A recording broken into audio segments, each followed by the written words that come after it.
building community through amplifying the voices and vision of innovative educational leaders, practitioners, and learners from South Africa.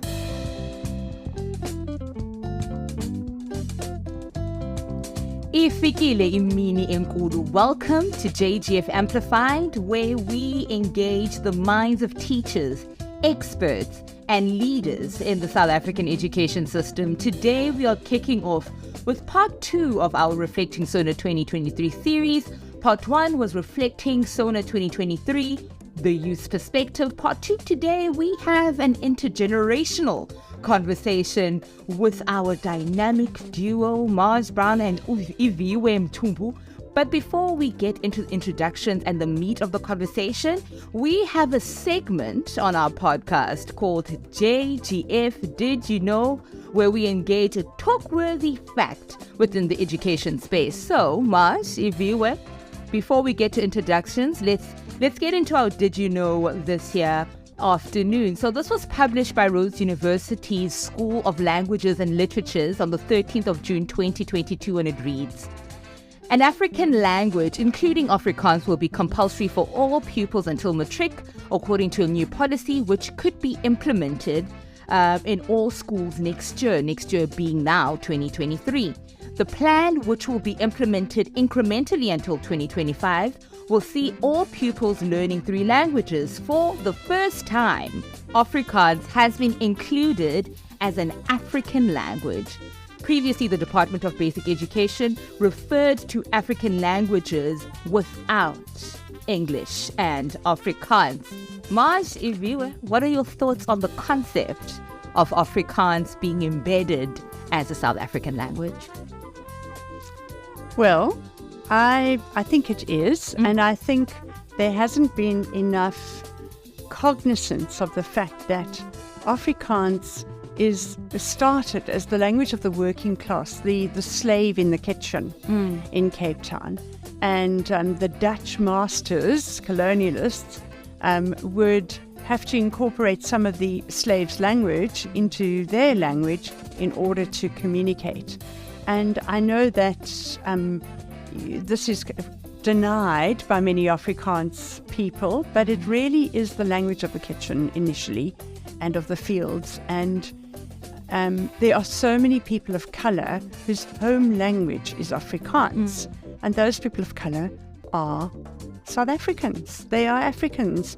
So Afrikaans wasn't brought to our shores, Dutch was. Yes. But Afrikaans morphed in the interaction between slave and master. I mean, Afrikaans in the South African context takes on a pidgin form because we see iterations of Dutch, you see iterations of the Khoisan languages, Cape Malay, and. Iviwe, what are your thoughts? I mean, I think it's exactly that. It is an African language because it was, I mean, we always think of languages, and if we ever compare Bantu languages or Nguni languages, they all are similar dialects, right? That kind of would give an indication that there's a common ancestor or common genesis. So Afrikaans might have that in Dutch, but its genesis is African. It is African and well spoken by Africans, as Marj said, African slaves. And of course, the people that continue to speak Afrikaans in our country, majority of them are actually not white Afrikaners. It's much of the Khoi community, up in the Northern Cape, and the coloured people of our country. So I would say that, I mean, it is an African language and should be recognized as such. And I know there's a lot of politics that go with Afrikaans. And I think sometimes the politics should be with Afrikaners rather than Afrikaans itself, because there's kind of, thinking that Afrikaans is for and by Afrikaners, which is not necessarily the case. Afrikaans as a language is inherently African. Good people, we are calling for a rebrand of the language. That is what we are saying. This is a language for us all, and the kinds of racial and political monopolization of the language, the consequence of it is historical and also like future intergenerational erasure. And having this conversation really rooted in creating the difference between the culture and the language is a thing that ought to be engaged. Well, that is our JGF Did You Know for this here episodes. Today's special guests, good people, they are JGF's dynamic duo. If you engage our Connected Summit 2022 session where we had the recipient of the Global Teacher Prize Award winner, Keisha Thorpe, you would have seen these two in action. Betunani Diteta go Iviwe and Marj. How are you both doing today? Mtubu, I'm well. Just a bit tired, coming from work. But I think I'm well, and I'm hoping to be re-energized by this conversation today. It's always great to chat with you and Marj, as a, previous co-panelist. So I'm quite excited to have this conversation with her. Marj, how are you? I'm very well, thanks. And I must say it's lovely to be part of the JGF family generally. And I always think that this organization does such extraordinary work. But I love your podcasts. I think you do such a good job, Mtubu. So I'm looking forward to this. Thank you so much, Marj. Well, for people who don't know what it is that you do, Marj, I'll start with you. Who's Marj? Where's Marj from? And what are you about? Sure. Well, how many years do I cover? So I am a teacher by profession, also a human rights activist. And I now live in the Cape, having moved here in November, and I'm at the moment working for JGF on contract, looking at teacher mentoring, and also been this year a teacher coach to some of the newly qualified teachers within JGF. How fortunate are we to have you, Marj, a contributor to our vision for many years. And now to fully have you formally in our family, really a long time coming. So thank you so much, Marj. Iviwe, ungowapi, what are you about?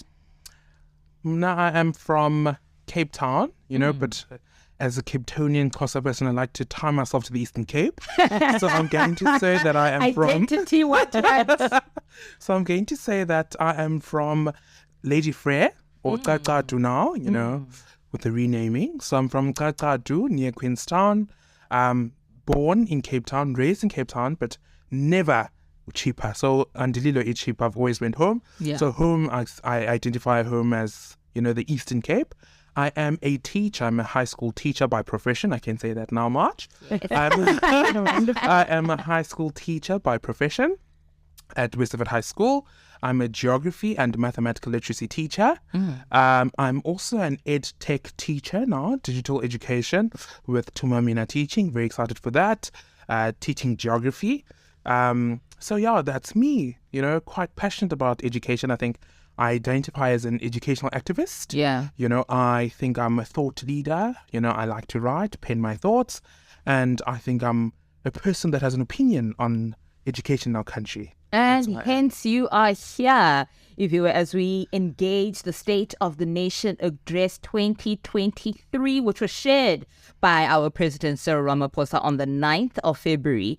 Well, to ground us in conversation, I think it is important to define what SoNA does, what it's supposed to do, so that we can measure our expectations as we unpack the conversation today. And the definition of the State of the Nation Address is, it is an annual address given by the President to a joint session of Parliament and marks the official opening of legislature.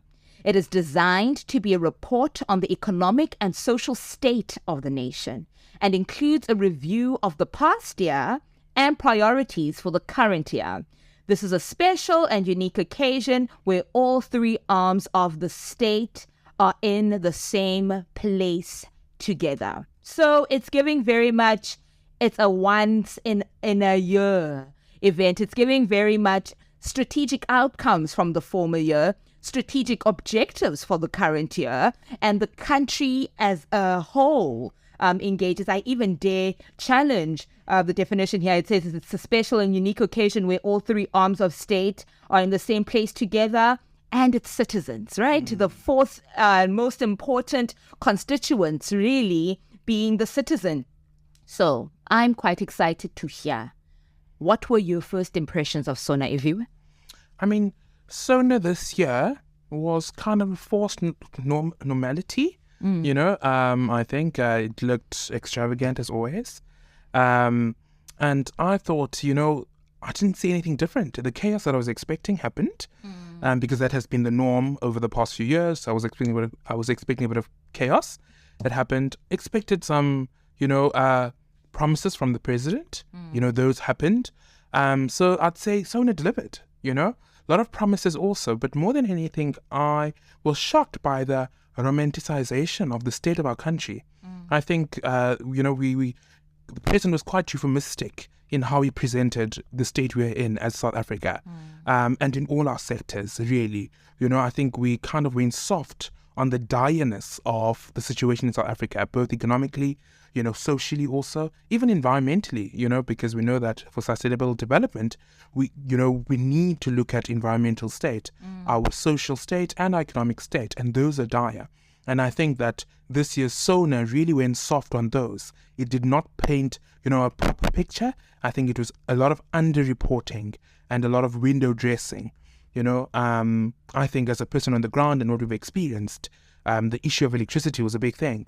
And I think the way in which we reported on that, and again promising, solutions, and romanticizing a compulsory 2 years of load shedding as if it's like all systems go, we just need extra 2 years to make sure that everything goes, and I don't even want to talk about the Minister of Electricity, but just those things for me, a lot of underreporting. I was quite disappointed that it did not really, present or report on the proper state of our country, the proper status of our country, which the SoNA is meant to do. Marj? So it's interesting when you defined what SoNA was, because I often wish that SoNA could be conducted almost as a board meeting is conducted initially, in terms of matters arising. So there is very little looking back at what was promised in 2022, and then accountability of what was delivered from what was promised. It's almost as though you promised something in 2022, and then 2023, it's like a blank slate again, and there's no accountability of what was delivered. And even 2021, because really, if we're looking at it, a lot was promised in 2021 in terms of overcoming COVID. So at the moment, the current crisis supersedes the past promises. And I think that's what I was very aware of. And the fact that SoNA is supposed to look at the social and economic, to me, SoNA becomes political. It's very much political play. And we know that even the disruption was political. So it's playing a political game and yet delivering piecemeal economic and social promises with very little accountability for what was promised in the past. Sure. And now we look at the strategic outcomes from 2022, as Marj so puts it. It almost feels like new promises are layered on former promises, and we don't even know the outcomes of previous promises. And to be in the position of the president in 2023 in a context of crisis, honestly, a crisis that is building from one department to the next, and they amount to what we understand as the national disarray. We now, on this podcast, are sitting with 250 million rand education budget, right? And we know that the majority of this budget goes to teacher salaries. In your view, we'll start with you, Marj. What should be the areas of impact that this budget ought to focus on to meet us where we are now? So it's a big ask with that budget, because there are huge needs in every aspect of education. So if we actually look at education and say, what are the different aspects? We're talking about infrastructure, the need for curriculum reform, the need for institutional reform, the need for training of teachers and ECD practitioners, and the tag on of education assistants, and the matching of education to economic needs, social emotional needs, and environmental needs. So how far can that budget go if there's not prioritization? Plus, coming out of COVID and the regression of our education system during COVID. So we're playing catch up as well as dealing with the backlog of needs in all those areas I've supplied. A person would argue the fact that the education department has the lion's share of the budget, but engaging SoNA and engaging how the funds really are distributed, it almost feels like this budget really deals with the maintaining of a department, not necessarily addressing key issues which need to be solved, right? So paying of teacher salaries, doing this, that, and the third, and a budget specific to the needs of the country right now. Iviwe, sihleli nale budget, 250 million rand plus. What are the key areas do you feel we ought to be addressing?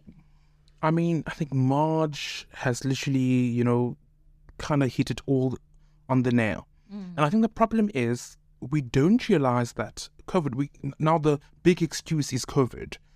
So a system that was impacted by COVID, and COVID created gaps, blah, blah, blah, blah. But the problem is COVID hit a very fragile system. Our system was incredibly vulnerable, and our adaptive capacity was incredibly low. So we had high sensitivity and low adaptive capacity because it was a failing one. And I think if we had capable leaders as a country, COVID should have given us an opportunity to redefine and redesign. It was an opportunity to really look at the way we do things, and the fact that we continue within the standards that we're doing. Infrastructure is a big thing. We had poor infrastructure before COVID. We still have poor infrastructure now. Our kids learn in settings that really reflect their deplorable poverty, and it becomes incredibly unfair.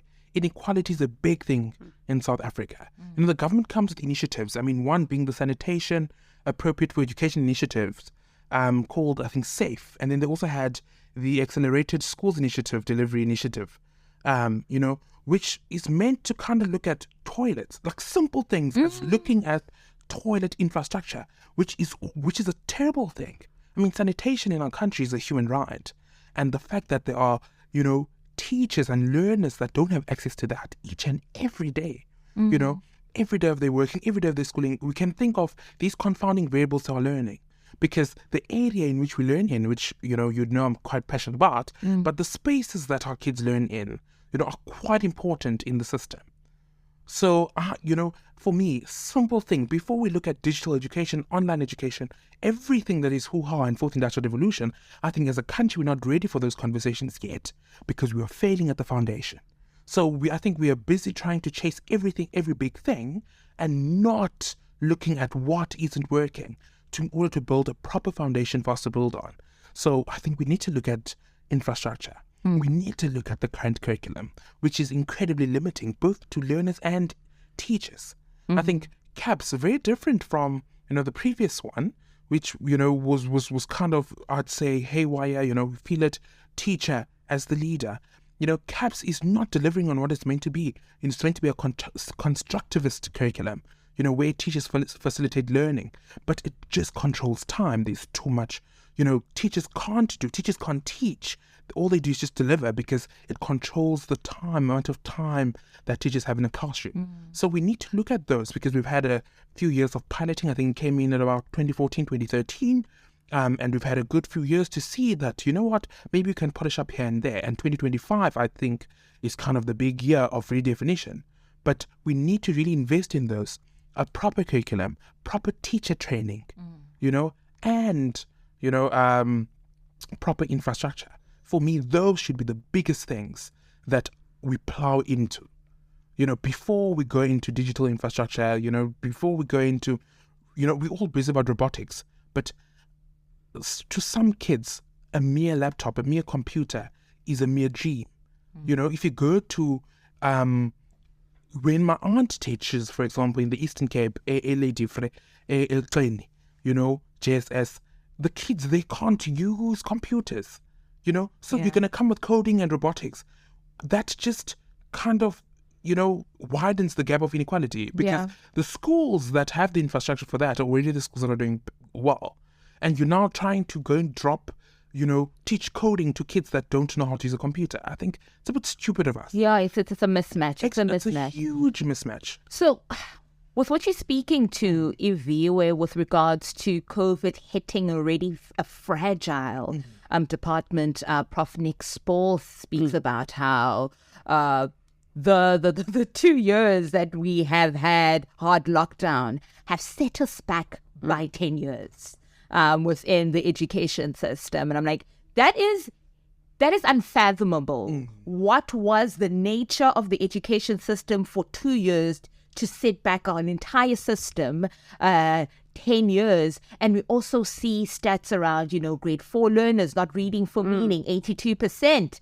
To be specific, of our children today between ages 9 and 10 cannot read for meaning. And we hear at the State of the Nation address an 80% matric pass rate being celebrated without a nuance unpacking who this 80% comprises of, the conditions that facilitated for excellent results, but also the kinds of compromises that were made in standards to facilitate what we would regard, quote unquote, as a pass. I'm really interested. This was a question asked by Faith Mangope on ENCA, and I found it fascinating. When we look at these stats around literacy in South Africa, what is the issue? Is it no resources for learners? Is it poor teachers? Because we know that the quality of learning cannot exceed its teacher. Is it the lack of will to learn? I mean, these are children, so I don't know if that could be a measure, but what do you think could be the issue with regards to this, Marj? So, again, we're talking about a really historical backlog and lack of political will in terms of reading. And we've had from time to time an intervention, but that intervention has not been sustainable. For a country to have over 60% of schools without any libraries, no librarians, and teacher training that doesn't incorporate becoming reading champions, we now have the libraries, the education assistants that are supposed to have this online course to become reading champions. But in order to become a teaching assistant, you need a 30% pass rate in mathematics, and there's no assessment of your literacy levels in order to be a reading champion. So you're going to do an online course, but you yourself might be basically illiterate, and now you're going to be a reading champion. If you then are working in schools where there are no libraries and no reading material, and there is no dedicated budget for a reading plan in South Africa at the moment. Yes. Gauteng and the Western Cape have created a dedicated plan for reading resources, but the other provinces haven't. So we again continue the inequality between urban and rural schooling. And we have a lack of teacher training then in teaching literacy, lack of resources, and we need a dedicated budget to a national reading plan, not for a couple of years, but permanently until we raise the standard of literacy. So we have to go back to those foundational skills in our country, as Iviwe says, before we look at computers and look at EdTech as a silver bullet. Because if you cannot read and you cannot do basic computational maths, then are you using the computer as a tool, or is the computer just there in front of you and you constantly playing catch up because you actually can't read? I mean, to your point of having a national reading plan that is not there momentarily, it is said that for us to meet the objective of having South Africa being a reading nation, we would need 86 years. Yeah. of a dedicated, effective plan to meet this goal and objective. Iviwe, what is the issue with literacy? Resources, is it? Teachers who are ill-equipped, is that the issue in your view? I think if I jump and come, to the current time we're at, for about 2 years, I was reading an article where schooling in certain areas for about 2 years and for certain children was non-existent. We had the highest dropout rates during the past 2 years in the COVID years. And because the government was prioritizing matrics, so you can think about that. But there are kids now who are in grade 3 and 4 who are lacking huge skills, huge formative skills. The foundation phase is incredibly important. Dare I even say, I've seen that certain universities have moved away from even doing foundation phase PGCEs now, and some are extending them into 2 years because they realize that the foundation phase in education is an incredibly specialized phase. And there are studies that show that teachers in the foundation phase cannot do maths. So if we think about that and we think of those formative years, and we have teachers who cannot do maths, what does that do for our kids? If we look at grade 4 in our country, which is where most of these literacy studies have been made, I always think, there are many confounding variables there, because in our country, from grade R to grade 3, mother tongue education is the big thing, so that kids, even in township schools, rural schools, would kind of do their formative education in their mother tongue. So you do everything in isiXhosa if you're an isiXhosa speaking person, and you'd only do your first additional language in English, But then when you get to grade 4, this child now suddenly at grade 4 level is doing mathematics in English, supposedly in English, and only does isiXhosa home language in isiXhosa.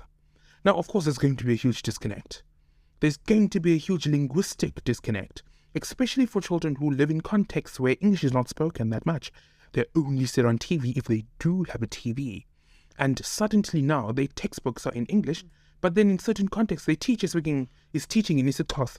So huge kind of cognitive, gaps there. Like, I'm thinking to myself, as a child, I would have really been confused. So we really need to think about this system of teaching, because I'd understand from the teacher's side that the kids cannot understand what I'm saying if I teach in English. But then the curriculum is really begging teachers to teach in English, because in order for us to have proper kind of linguistic gaps, and there's been a move now to teach every subject as if it was a language, to kind of incorporate reading, incorporate writing, so literacy in every subject. So as a maths teacher, how can you incorporate literacy? As a geography teacher, how can you incorporate literacy? So they're trying to do that, but teacher training, I think if we look at teacher training in our country, it's repulsive. I'm a teacher myself, and sometimes certain things you learn on the ground, and it's if you're willing to learn.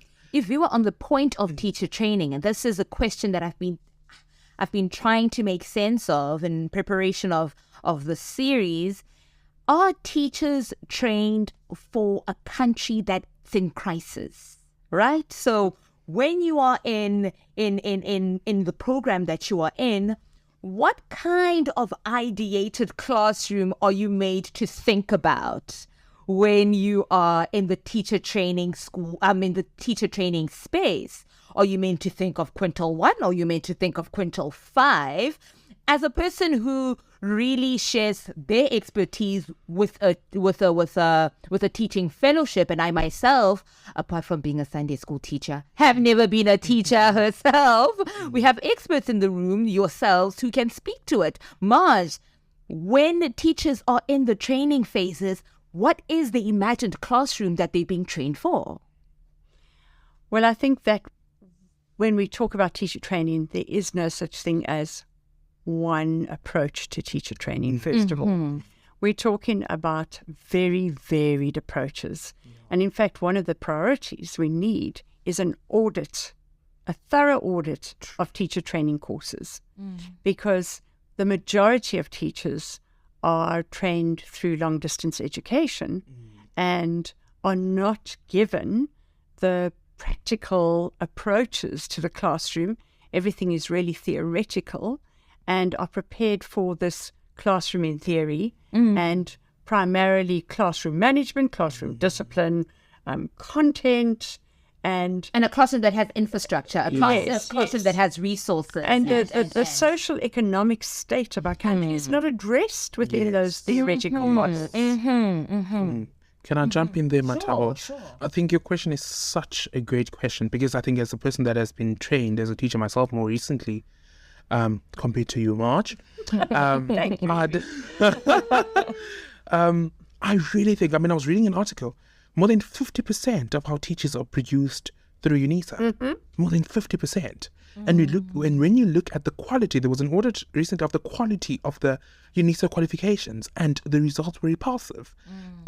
Maths teachers that don't know maths, and do you think of what's been kind of done? When you look at the PGC program nationally, which is meant to kind of accelerate teacher output, because we're going to have a gap soon, and you look at the quality of teacher training, even at the best universities, which I think that I went to, the way in which teachers are trained is not adequate at all.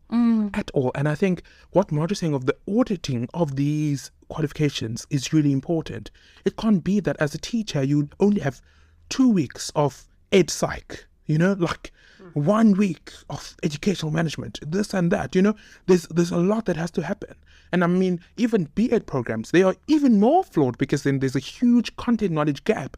Teachers become pedagogical specialists, which is a big thing people are going to now. But all you're taught is pedagogy and not necessarily content knowledge. We have, in teaching, there are 3 players. There's you, your learner, and the parents. And each person has a role to play, right? As the teacher, you interact with the content and your learners. And you need to make sure that you have depth in your pedagogies, but also depth in your content. I think we lack, you talk about a PGC teacher, big content knowledge there, I can vouch for that.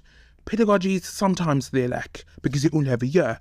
B.Ed teachers, big on pedagogy, content knowledge, there's a lack. And I think we need to really look at how certain universities have trialed. I've seen that certain universities have put in their B.Ed students into their mainstream courses for the first 2 years. You go, if you're going to be a science teacher, you go with the BSc students, you go learn, your sciences. At least that's a step towards the right thing.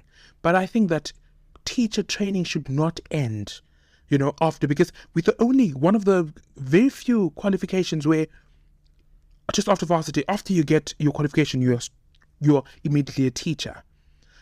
What I'm trying to suggest here is not saying decrease teacher pay, because people don't treat teachers as interns, but rather have continuous training, compulsory continuous training.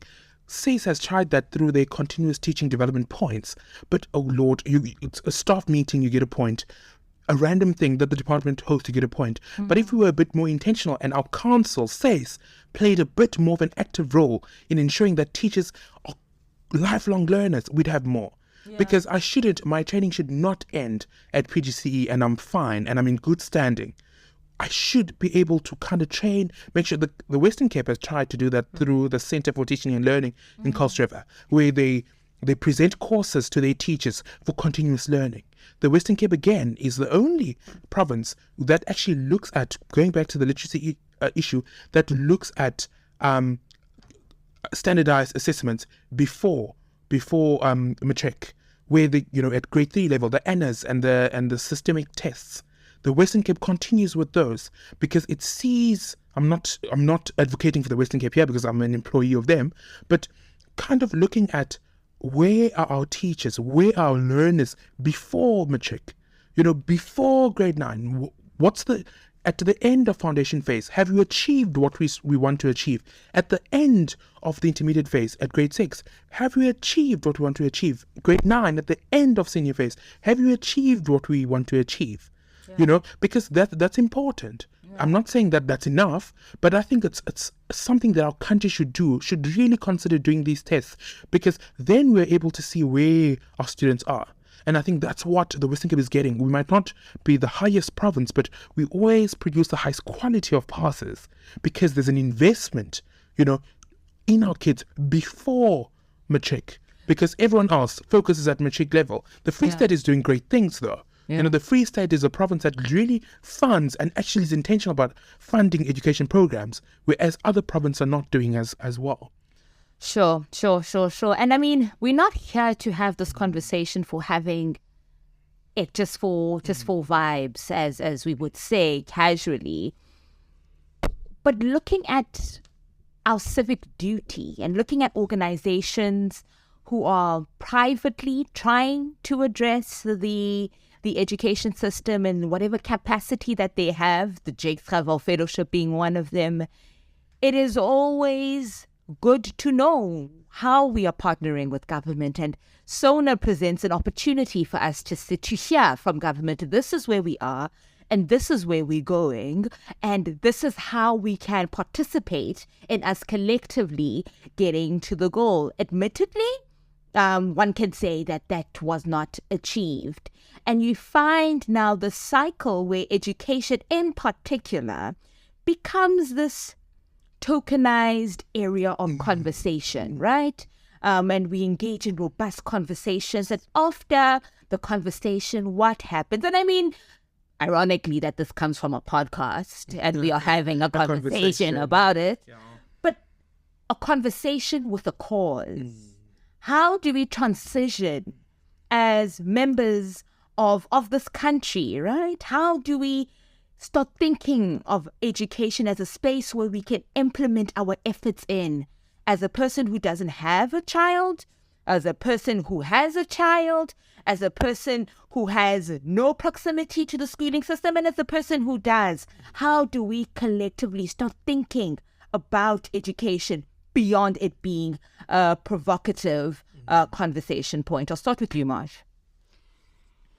So for me, we cannot look at education in isolation. We have to look at what the sort of buzzword is, a wraparound approach.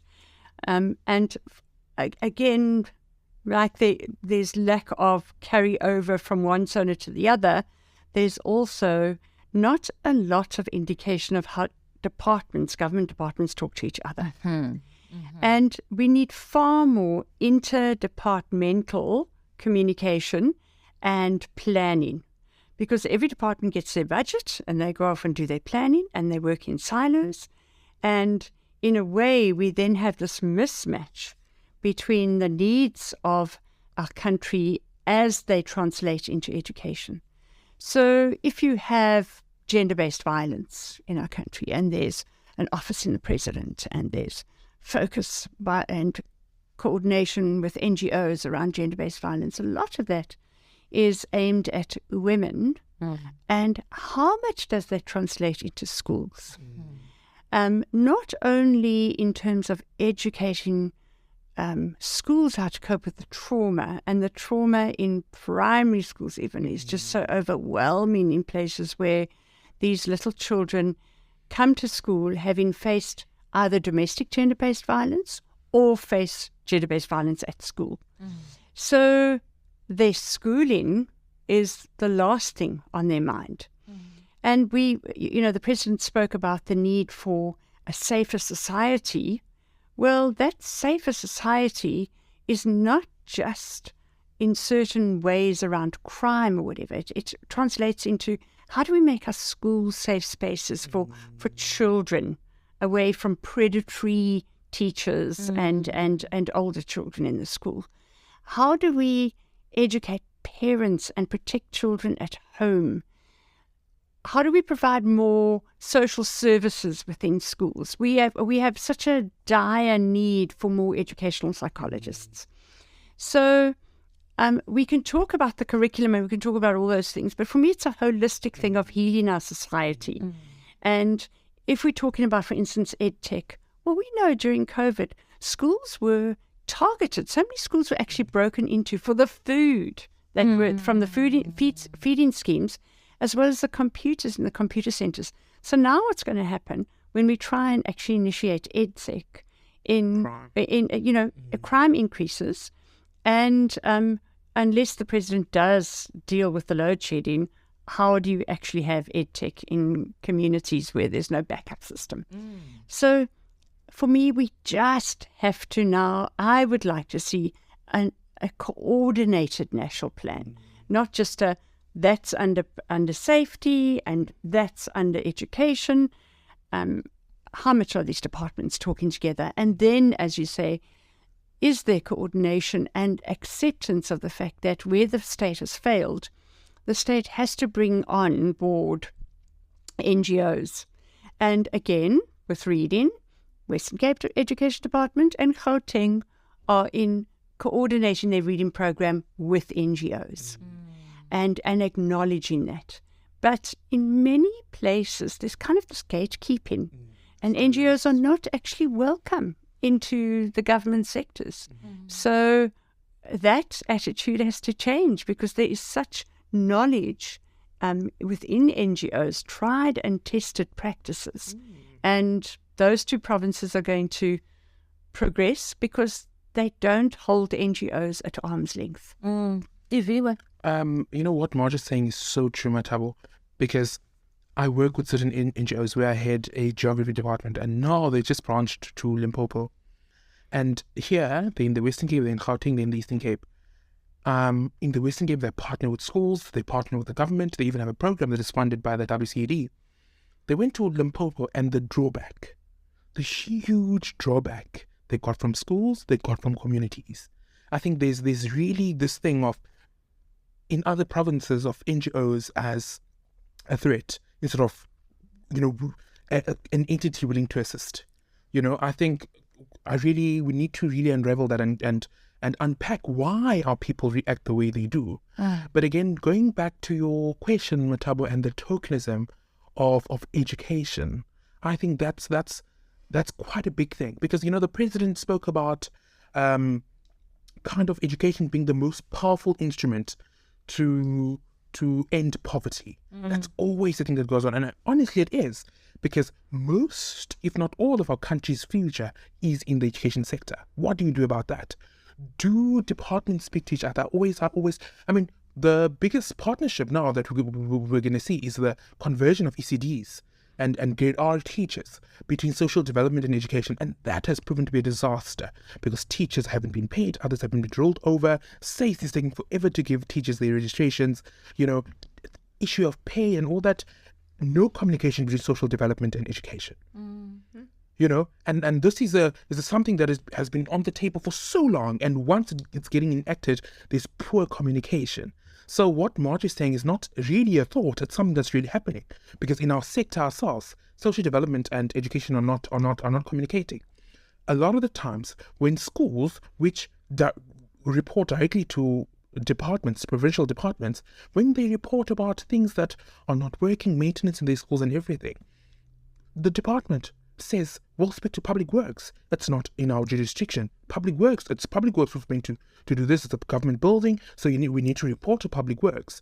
But there's no channel in Public Works for schools to report directly to, So we really need to look at how departments and different state entities coexist, because they all need each other for the proper running of schools. There needs to be a national plan, as Marj says, that includes everyone, to see how they can all work together to make sure that, back when I was at school, when I was a bit younger, I see those programs are not there anymore.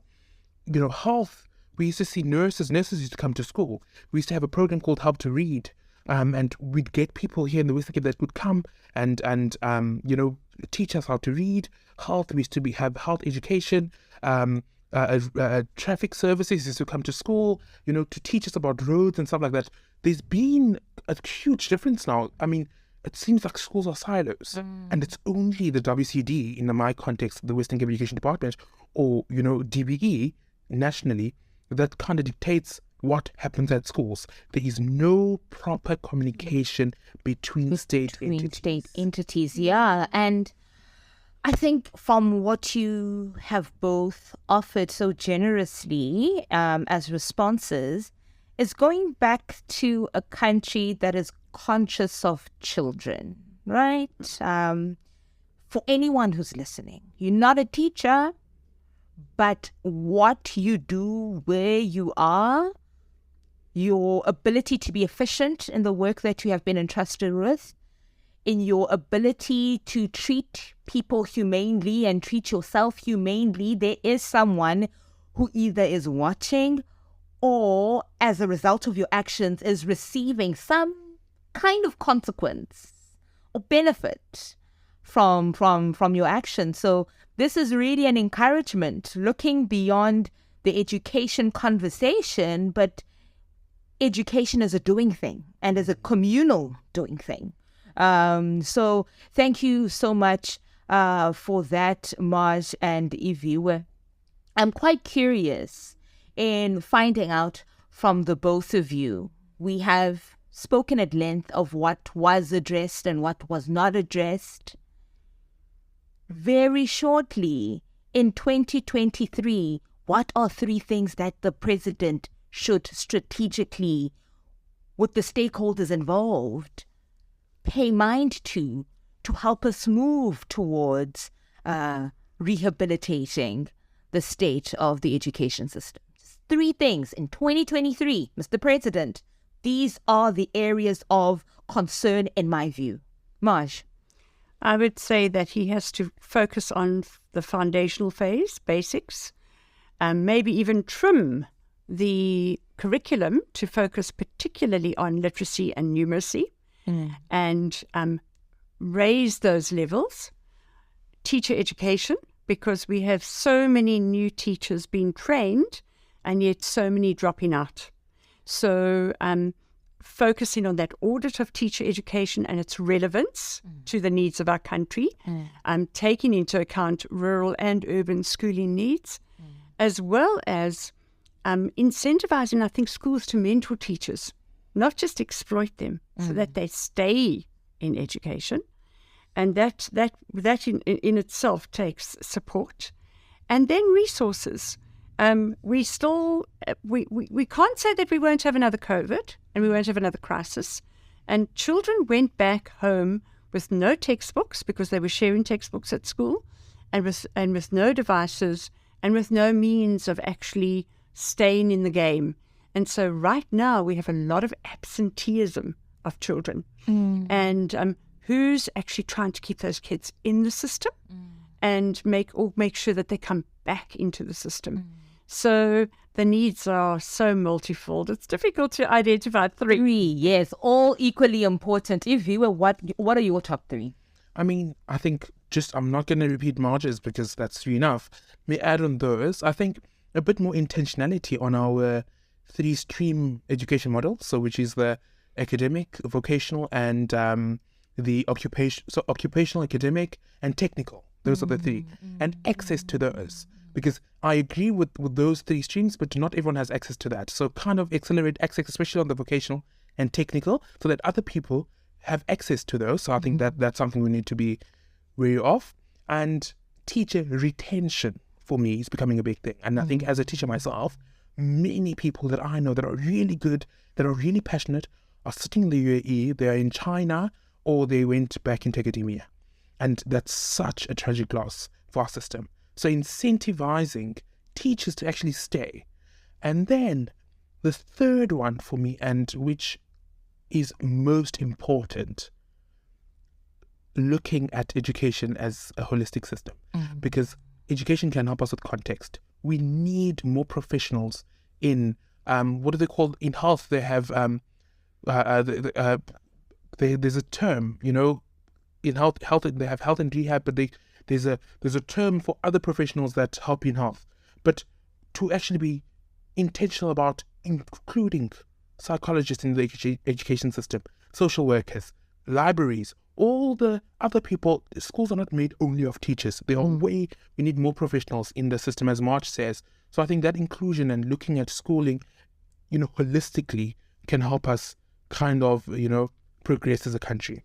Iviwe, you mentioned, and I thought that would be the last question, but I have to ask this one. When speaking about teacher retention, in light of the teacher dividend, half of the teachers that we have in the public school system will no longer exist in the next decade, right? And we don't have now of following an influx of teachers to meet this loss that we are going to face. In your view, I'll start with you, Iviwe. How does mentorship look like in light of the teacher dividend? I think, there's a lot of work that needs to be done, in kind of how we present teaching, like what teaching means in society. And how we present teaching as a country and how we value teachers is what's going to determine whether we have enough teachers or not.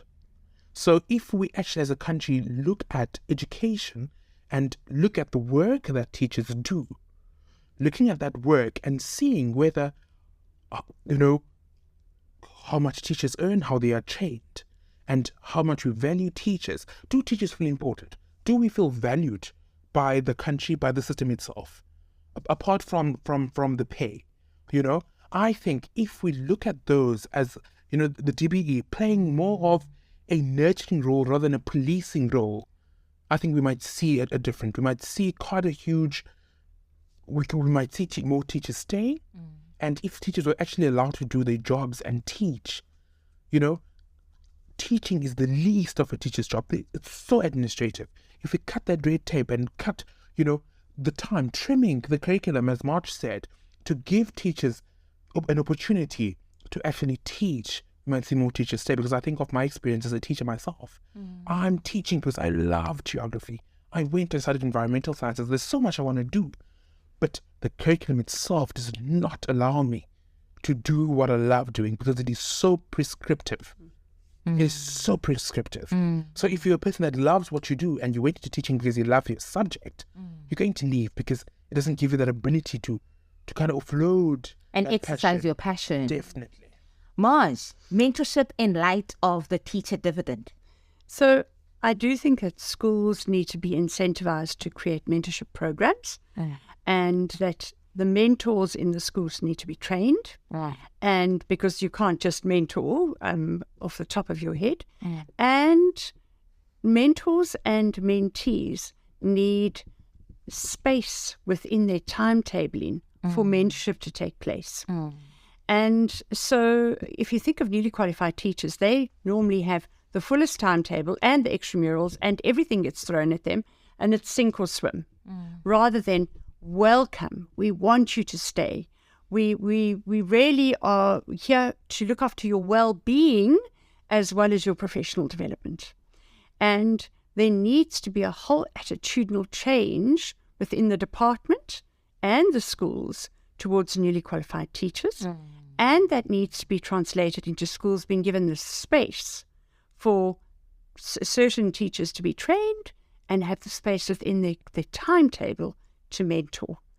And if that, and you have to weigh that up between the cost of training a teacher through university and then losing them with this high attrition rate in the first or second year of teaching versus the little bit of space you can create within a school so that a person who's come through all that training actually stays. Yeah. Well, it's a no-brainer.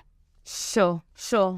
Marj, Iviwe, as we close off, there is someone who's listening to this podcast saying, I want to be a teacher and I'm not sure if this is a thing I should be doing. There's so many things being said around crisis and this, that, and the third. What can you say to fan the flame of such an individual? We'll start with you, Marj. I always believe that if you can't be part of the solution, then you're part of the problem. And I went into education because I loved teaching. But I am still in education because as a South African, that's something, an area where I can contribute. And I want to be part of the solution in our country. I want to live with hope. I am energized by the classroom. I'm energized by the interaction with youth. And youth are our future. And if we walk away and throw our hands up in despair, we do so at our peril, because we then are part of we are compounding the problem. So for me, it all starts and ends with education, And what a privilege. What a privilege to interact as a teacher with youth. We have to, it's only when you're in the classroom and you can see children learning and growing that you think, there's just no better job than this. Thank you so much. Iviwe? I think, if you're a person that, as Marj says, want to be part of the solution and you want to lead system reform, it starts with you. If you understand that our country and our kids as a country are in need of quality education and you know that you can bring that, I think you know exactly where you need to go. And I think for me, I went into teaching because I see myself as a patriot. What can I do for my country? How can I contribute? How has my country contributed to me? And sometimes, it's hard to see yourself as that because you were part of the system also. It is this very system that made me the passionate person I am. Yet I see many flaws with the system, quite a disconnect there. But I think if you're sitting there and you're thinking that, you know what, I think I have deep knowledge. I think that I have a lot of energy and I think that I want to make a change. Education is the space to be. You get an opportunity to directly influence the future of our country. You get an opportunity to every day touch a life and improve a life. And if you are that person that wants to touch lives, want to make a better future for our country, be a teacher. Sure. And that is the slogan of this here organization, the ethic and the heart and the cornerstone of what it is that we do. We are encouraging individuals, high-performing individuals driven by conviction to be teachers in the South African classroom. Thank you so much, Marj. Thank you so much, Iviwe, for graciously sharing your knowledge with us. Yes, we are in conversation about education, but the words shared here really, we hope, catalyze movement in anyone who's listening today, as we ourselves in our various spaces are doing what we can, when we can, and how we can. Good people, engage with the JGF Fellowship on social media. Go to your favorite search engine, type in JGF Fellowship. You'll get a good-looking website. On the website, you will see all of our social media pages. You will find us on Instagram. You will find us tweeting on Twitter. And we would love to hear your thoughts on this, your conversation. Firstly, your thoughts on Afrikaans being an African language. And second to that, the State of the Nation address. Thank you so much for joining us. And I'm Mata Wutladi. I'll see you on the other side of this. Cheers.